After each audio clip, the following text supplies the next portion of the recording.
Let's take a deep breath together before we begin, because this episode won't be easy, but it might be one of the most important ones you'll ever hear. Emotional detachment doesn't always happen at the moment of goodbye. Sometimes you're still there, physically present, but emotionally lost. You're holding on to someone who no longer sees you, waiting for a word, a touch, a sign of care, and it never comes. Yet still, you remain, not because you're weak, but because you believed, you loved, you gave from your heart, but at some point, that attachment starts to strangle you instead of support you. And that's where the real battle begins, not with them, but within yourself. Stoic wisdom doesn't ask you to ignore your feelings. It teaches you to understand them and redirect them, to separate what's in your control from what's not, to recognize the difference between what you can influence and what you must release. And most of all, to see that attachment is not the same as love, and that love should never mean self-destruction. In this episode, I won't ask you to forget someone you once loved. Instead, I'll invite you to finally be free from the pain that's still tied to them. I'll share with you 10 Stoic rules, inspired by Marcus Aurelius, to help you reclaim your heart, your mind, and your life. The goal isn't to become cold or distant. The goal is to come back to yourself, to silence that inner voice that keeps whispering, maybe they'll return, maybe they'll change. Because today, you're the one who will change. Are you ready to begin this journey? 1. Accept what's out of your hands. Have you ever found yourself replaying the same moments over and over in your head, wondering what you could have said differently or done better, or held on just a little tighter so they wouldn't walk away? It's almost like our mind becomes a theater of regrets, showing the same painful scenes on repeat. But what if I told you that the first step to emotional freedom isn't found in rethinking the past, but in accepting the present? This is where Stoicism speaks loudest. Marcus Aurelius once wrote, "You have power over your mind, not outside events. Realize this, and you will find strength." That one idea alone can change the way we relate to heartbreak. Because the truth is, you can't control how someone feels about you. You can't force them to stay. You can't rewrite their choices. The moment you accept this, not intellectually but emotionally, you begin to release the weight you've been dragging around for too long. We often confuse letting go with giving up, but they're not the same. Giving up is what happens when we lose hope in life. Letting go is what happens when we choose to stop fighting battles we were never meant to win. You see, clinging to someone who's already chosen to step away is like grabbing a rope that's burning your hand. The tighter you hold, the deeper the wound. So ask yourself, why am I still trying to control what's not mine to control? Is it fear of being alone? Is it the belief that you're not enough without them?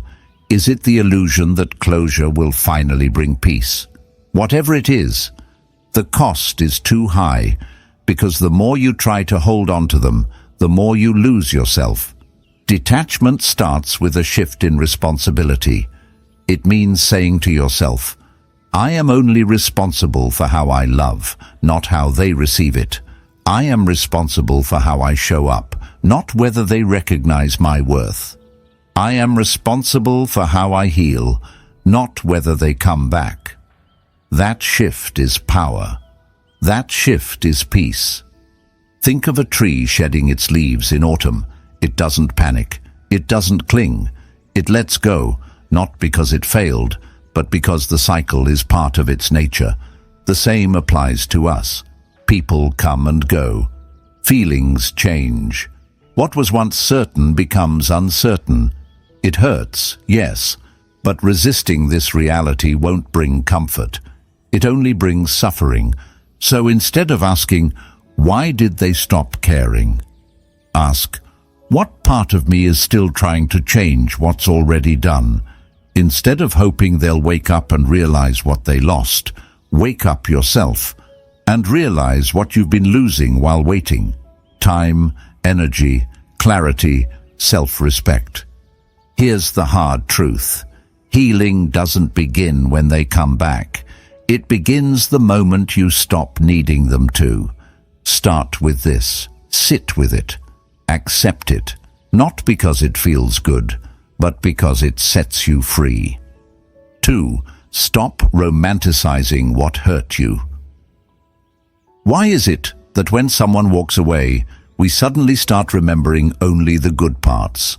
The laughter, the connection, the promises. We replay the highlights like a film reel, as if our mind is desperately trying to convince us that what we lost was perfect, irreplaceable. But memory can be deceiving.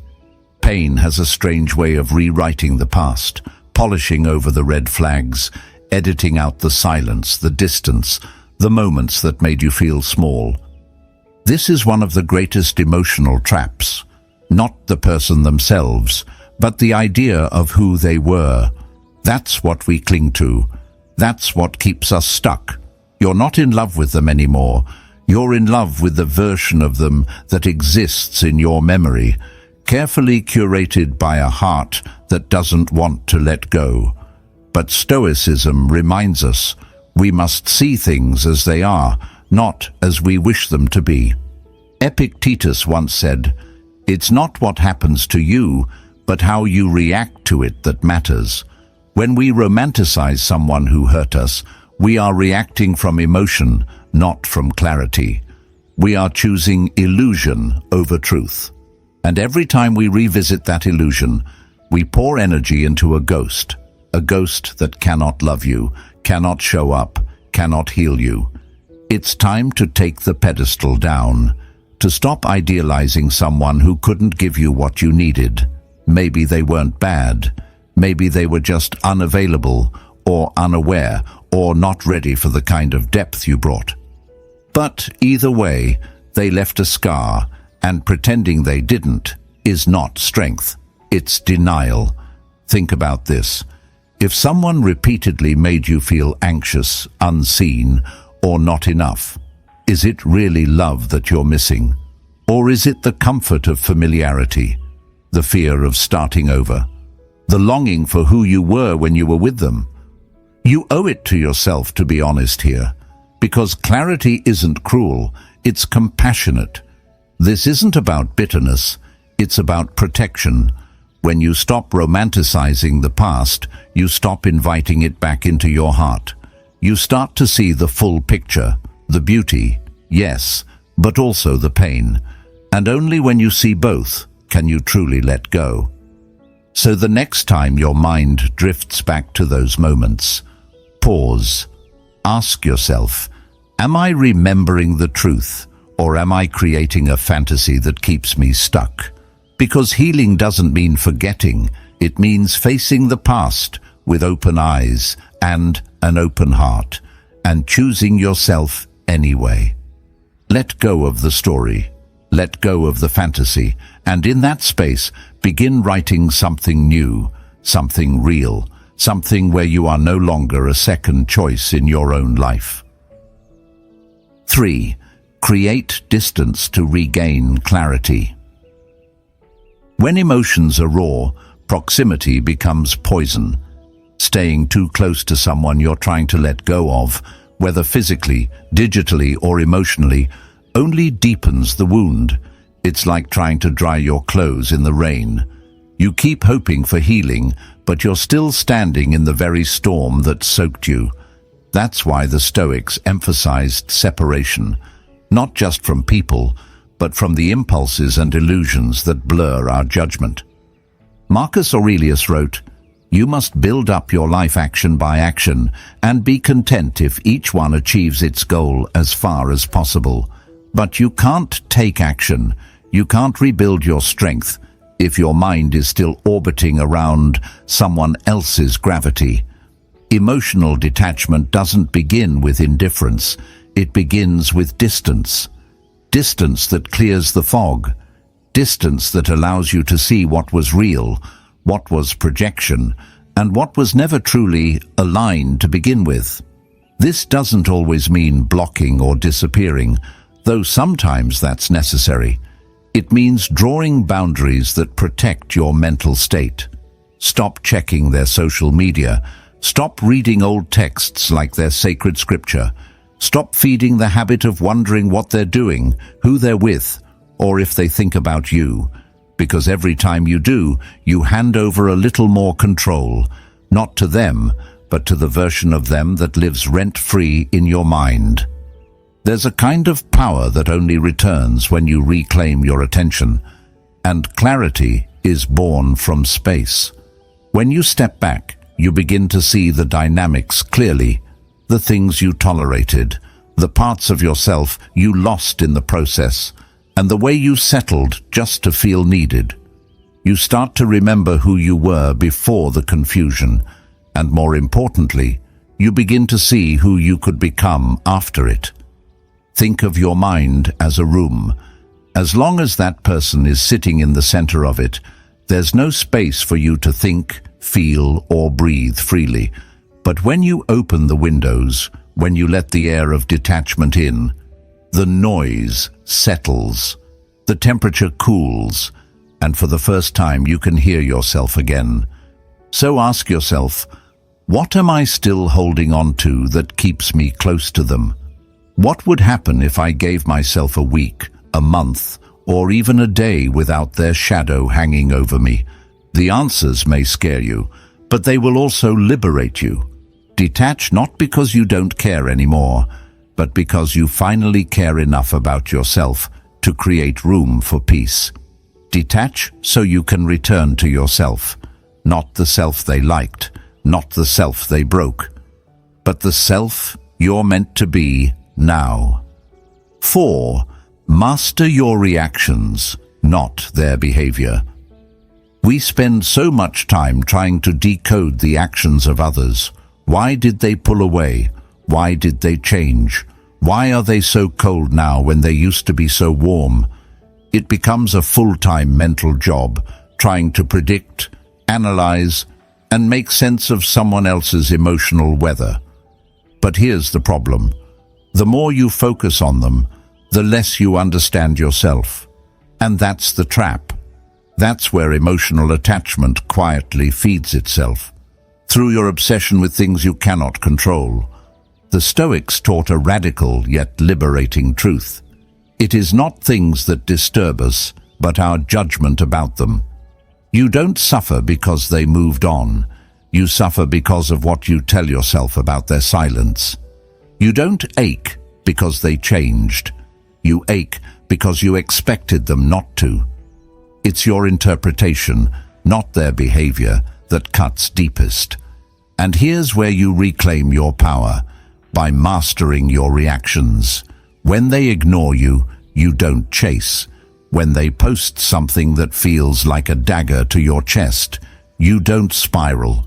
When their presence fades, you don't make it mean that your worth has faded too, because their choices speak about them, not about you.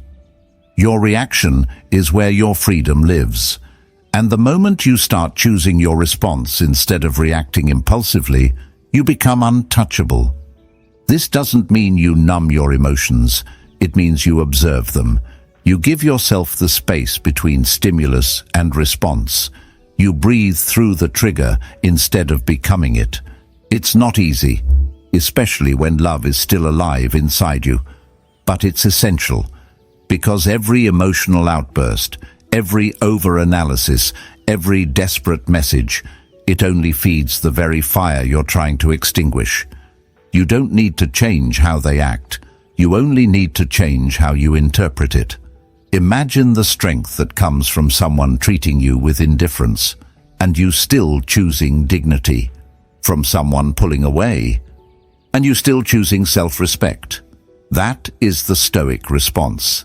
That is the beginning of emotional maturity. And it's not just about them. This is training for life. Because people will always disappoint, shift, withdraw, surprise. If your peace is tied to their behavior, your peace will never be stable. But if your peace is built on your response, on your clarity, on your principles, then nothing and no one can truly take it from you. So next time you feel the pull to react, pause. Ask yourself, does this reaction honor the person I'm becoming? Or is it just trying to win the attention of someone who's already gone? The answer may hurt, but it will also free you. Let the world be what it is. Let people be who they are, but master yourself, and you'll never be a prisoner to their chaos again. 5. Redefine love as something you give, not something you chase. Most of us were taught to see love as something we get, something that comes from the outside, given by someone else, validated by their attention, their affection, their presence. So when that love is withdrawn, it feels like we've been emptied, like something essential to our identity has been taken away. But that idea, while common, is the very reason heartbreak feels like destruction. The truth is, love was never something you had to chase. It was something you carried all along, within you.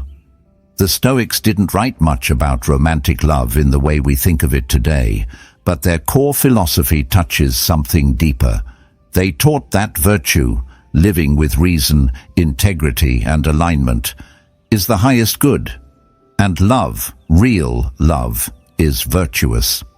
It doesn't demand, manipulate, or break you to feel whole. Love is something you express through your values, not something you beg for through someone else's approval. So what happens when you love someone who doesn't love you back? That's when your definition of love is tested. If love to you is a transaction, if it only exists when it's returned, then of course their distance will feel like a death sentence. But if love is something you give, not to be repaid, but to remain in integrity with your heart, then even when it's not returned, it doesn't break you, because you didn't lose anything. You simply offered something beautiful, and they weren't able to hold it. Redefining love doesn't mean becoming cold or distant. It means loving without needing to possess. It means you can say, I cared deeply, I showed up fully, I gave what I had to give, and now it's time to walk away with your dignity intact. Think about it this way. If your worth depends on being chosen by someone else, then your worth is always at risk. But if your worth is defined by how you choose to love, with honesty, depth, and courage, then it remains untouchable, even in rejection. So many people stay stuck in emotional limbo, not because they're still in love, but because they never felt seen. They want that person to come back just to validate that their love mattered. But what if it already did? What if the fact that you loved with all your soul is already enough? What if the closure you're waiting for isn't a conversation, but a shift in your own understanding of what love truly is? Ask yourself, am I loving because I want to offer something real, or because I want to fill a space inside me that I believe only they can fill? That question might sting, but it reveals everything. Because the love you gave was not wasted. It was proof that your heart is alive, that you're capable of depth, of devotion, of something rare. That love made you more. And now, it's time to give that love to the one person who actually needs it most. You. 6.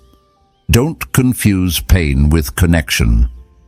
It's one of the most dangerous illusions we fall into after a breakup.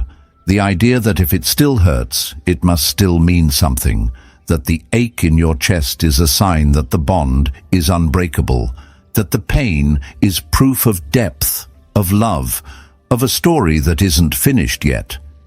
But what if pain isn't a sign of connection?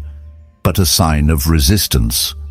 What if it's not about them at all anymore, but about your own unwillingness to release the story you've been telling yourself?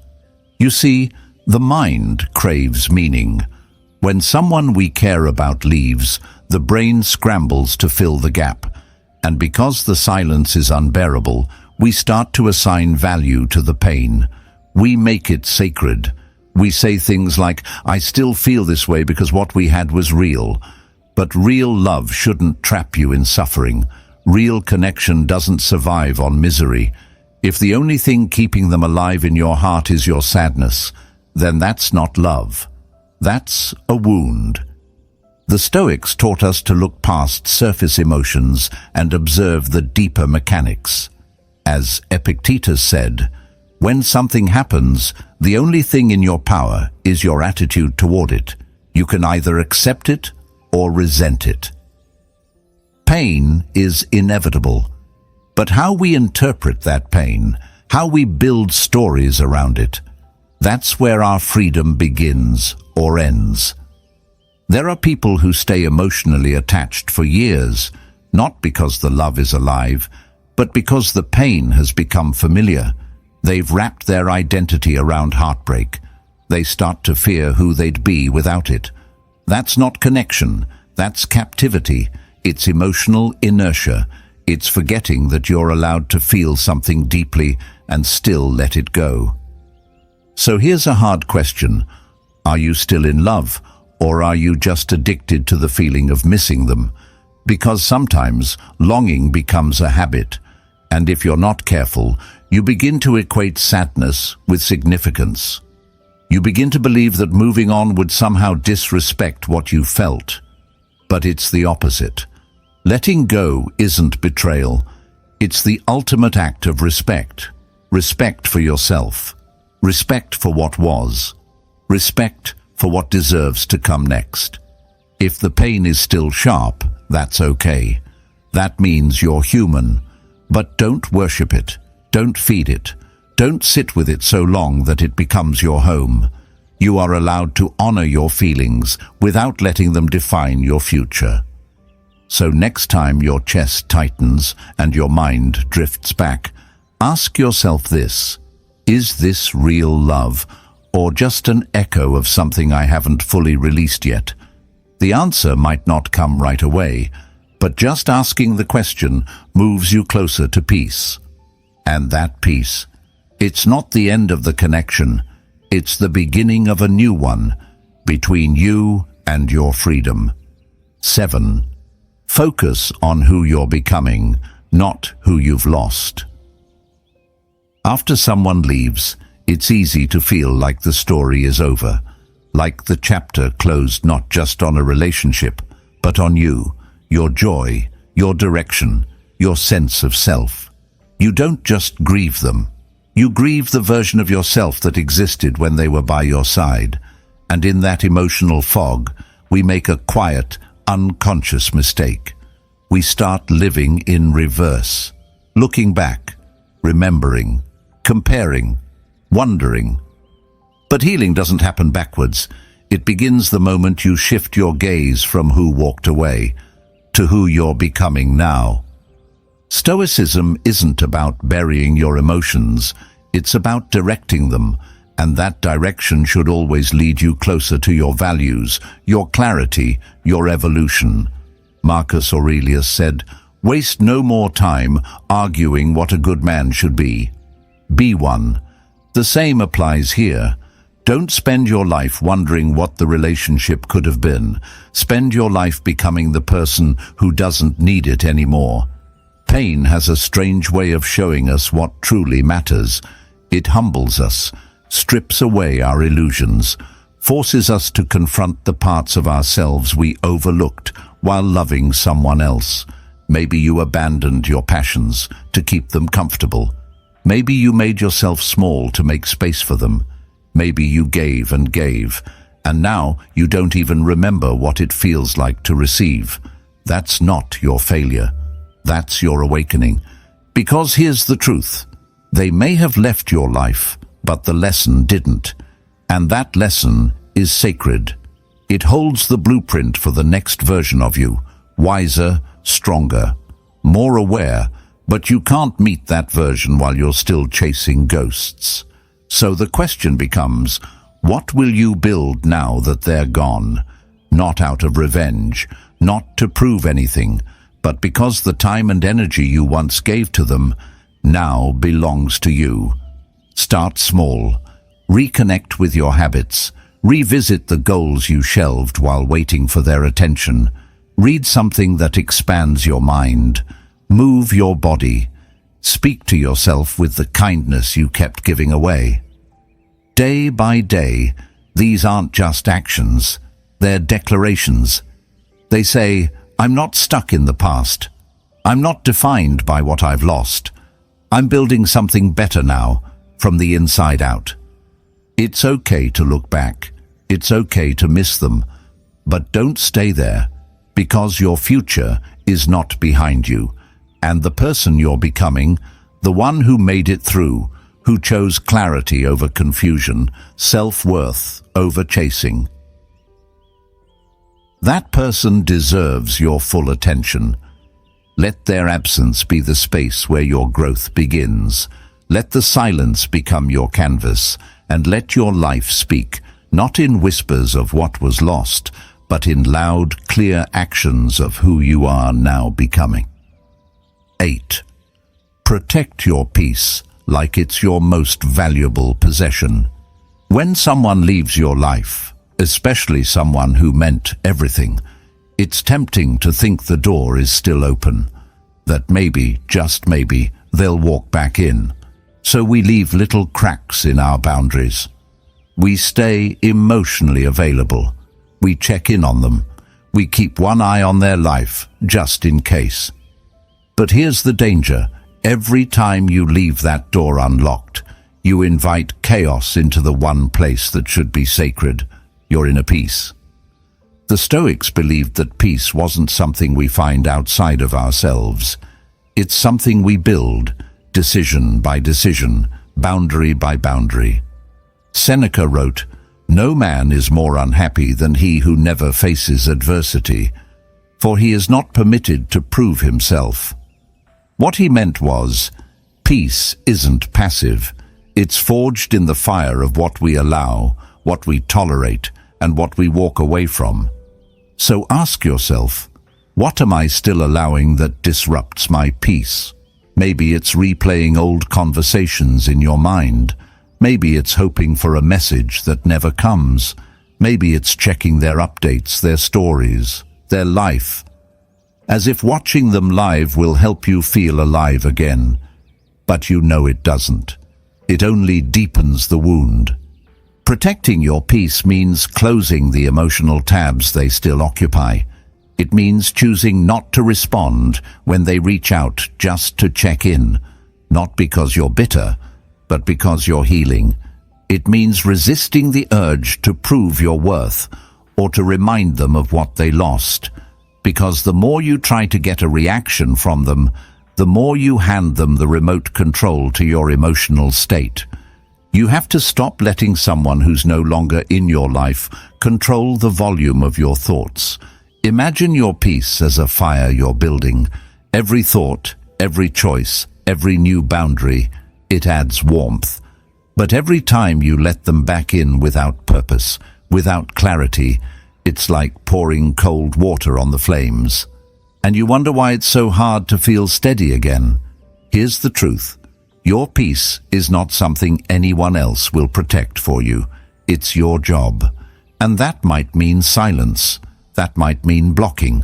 That might mean choosing solitude over drama. And yes, it might feel like loss at first. But in time, you'll see it for what it is, self-respect. Peace isn't loud, it's not dramatic, but it's powerful. It allows you to breathe without waiting. It gives you back your mornings, your sleep, your joy. It reminds you that life can feel calm, even if someone else isn't in it. So protect it, fiercely, because in a world and in a mind full of noise, your peace is the one thing that cannot be bought, borrowed, or replaced. 9. Don't seek closure from someone who couldn't give you clarity. We all want that final conversation, that one moment where everything makes sense, where the other person suddenly explains why they changed, why they walked away, why they let go of something you were still holding on to. It's human. We think that if we can just understand, the pain will disappear. But here's the Stoic truth. Closure is rarely given. It's created within you, not through them. Marcus Aurelius wrote, "You always own the option of having no opinion. There is never a need to get worked up or to trouble your soul." And that includes getting worked up over explanations that may never come. Some people left not because you weren't enough, but because they couldn't face their own chaos. Some people changed without warning because they were never honest with themselves to begin with. And some simply faded, not with cruelty, but with cowardice. Waiting for closure from people who lack emotional depth is like waiting for stillness in a storm. If they couldn't give you honesty when they were close, what makes you think they'll offer clarity now that they're gone? You don't need their words to move on. What you need is a decision to stop needing permission to heal, to stop hoping they'll tie up the emotional loose ends they left behind. Because the truth is, even if you had that final talk, would it really change anything? Would it erase the months of silence, the unanswered texts, the moments you begged for presence and received distance instead? More often than not, closure is not about answers. It's about acceptance. It's about realizing that what they did or didn't do is a reflection of them, not a measure of your worth. It's about stepping back far enough to see that love shouldn't be confusing or manipulative or so fragile that it breaks without a word. It's about reclaiming your narrative, not as someone who was abandoned, but as someone who chose to rise when no one came to lift them. You may never know why they pulled away. You may never know what was real and what was performance. But you do know what it felt like. You do know how your body tensed when they were around. You do know how it felt to wait, to wonder, to try harder while they gave less. That knowing is enough. It's not poetic, it's not wrapped in closure, but it's truth. And truth, no matter how simple, is all you need to begin again. So let go of the script. Let go of the perfect ending. You don't need their apology to forgive. You don't need their confession to let go. You don't even need their memory to move forward. What you need is to finally tell yourself, I didn't get closure, but I got wisdom, I got strength, I got me back. 10. Choose freedom over fantasy. There comes a point where you have to ask yourself a hard question. Am I holding on to this person or to the story I created about them? Because sometimes we don't stay attached because the relationship was great, but because the fantasy felt better than facing the truth. We cling not to who they are, but to who we hoped they'd become, to who we needed them to be. But hope without reality becomes a prison, and if you're not careful, you'll spend years trying to relive something that never truly existed in the first place. The Stoics would tell you, reality is your ally, illusion is your enemy. Marcus Aurelius urged himself daily to live in accordance with nature, with how things are, not how he wished they were. That's what emotional detachment requires. The courage to look your fantasy in the eye and let it go. To accept that they weren't ready, that they didn't show up, that their silence spoke louder than any apology ever could. Freedom is not found in waiting. It's found in release. You have to understand, when you live in fantasy, you put your life on pause. You wait for texts that won't come. You reimagine conversations that never happened. You dream of a version of them that only lives in your mind. life, real life, is happening without you. While you sit frozen in longing, your future is knocking, and you can't hear it over the noise of your own illusions. Choosing freedom doesn't mean the pain disappears overnight. It means you finally decide that your reality, with all its sadness, all its healing, all its truth, is better than a perfect lie. It means you accept the ending, even without the fairy tale. It means you choose presence over possibility. So ask yourself, what has this fantasy cost me? How many nights of peace? How many mornings of clarity? How much confidence have I lost chasing someone who wasn't even looking back? And more importantly, what could I be creating, becoming, building, if I finally let go? You are not here to live in what if. You're here to live in what is, and to build something beautiful from it. That begins the moment you stop asking whether they'll come back, and start asking what your life looks like without needing them to.